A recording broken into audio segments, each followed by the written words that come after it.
I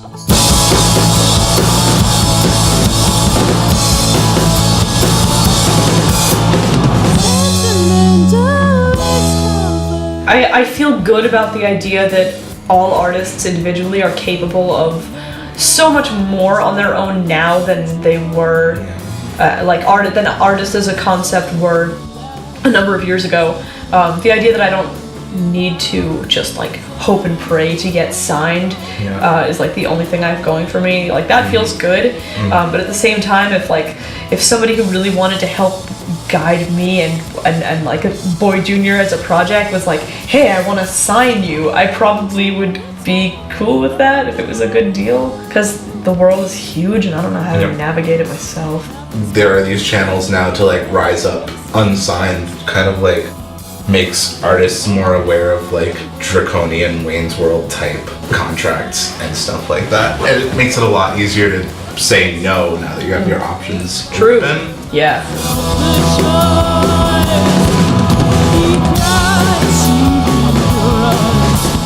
The idea of lowering cost barriers just allows for all creative minds to come forward. Accessibility is hugely important in all creative fields, and I think it's so recent that production and recording technology can be so readily available to people.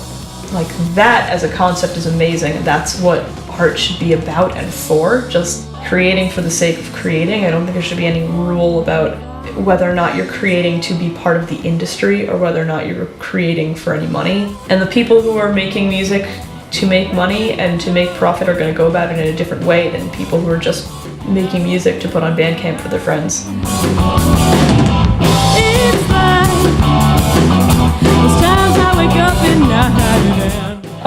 Is the best or the worst time? I think the best. Yeah, probably. Yeah. Because, so let's imagine being a musician like 300 years ago. Just the way that like our culture, along with the internet, have changed things. I think that there are so many more paths that people can take. Yeah, true.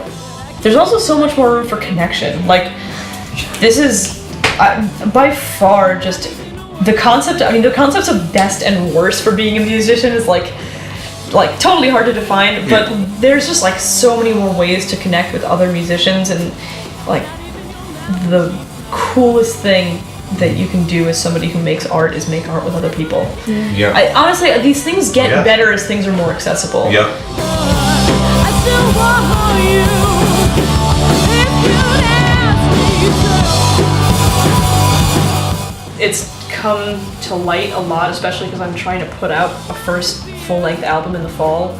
And I mentioned this to one of my professors, and he's like, yeah, it's interesting though, because like people are really focusing on singles nowadays, that, that might be something to consider. And I'm like, focusing on singles is maybe a good idea for a thing to do after you've put out an album. Or like at least that's what I want to do. I don't think I'll ever feel fulfilled if I don't. Like I grew up with those, and I haven't like adjusted to the idea of just bite-sized ideas of craftsmanship yet. That's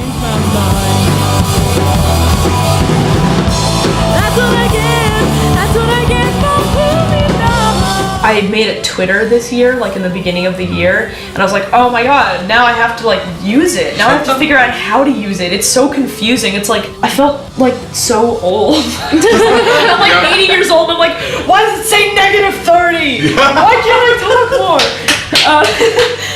I have a lot to say. I can't be funny on the spot and in like 140 characters, and all I know how to do is be funny. I'm either being funny or like singing loud. I don't know how to do anything other than that. Don't make me watch when you go to kiss her. But I like really had a bit of a crisis getting a Twitter and trying to figure out like the best way to communicate with people through Twitter, and really not understanding how to communicate effectively and genuinely and like on trend. So I tried to like scroll through Twitter like every day, followed a lot of friends and a lot of relevant like Discord people, relevant outlets, and really didn't understand how to apply it. All I felt was like out of the loop. There is a huge focus on brand and a huge focus on trendiness, and a lot of things that just come across as really ingenuine, and I don't know how to be that way without seeming like obviously insincere. And I feel the same way with Instagram and with Facebook. There is a sense of wanting to be concise enough and efficient enough and interesting enough to grab people's attention in like a couple of words or one photo or only 30 seconds of your song. So that stresses me out a lot, because as much as music is important, I feel like if I don't have enough followers on Instagram, is anyone going to care about my music? That feels terrible and weird and dystopian, which is why I like talking about it. I feel like if at least people can talk about how weird it is to exist on the internet as well as exist in real life, then at least I can kind of like bring things back down to earth a little bit. Networking scares me. Social networking scares me. Yeah. But shit, follow me though. Yeah.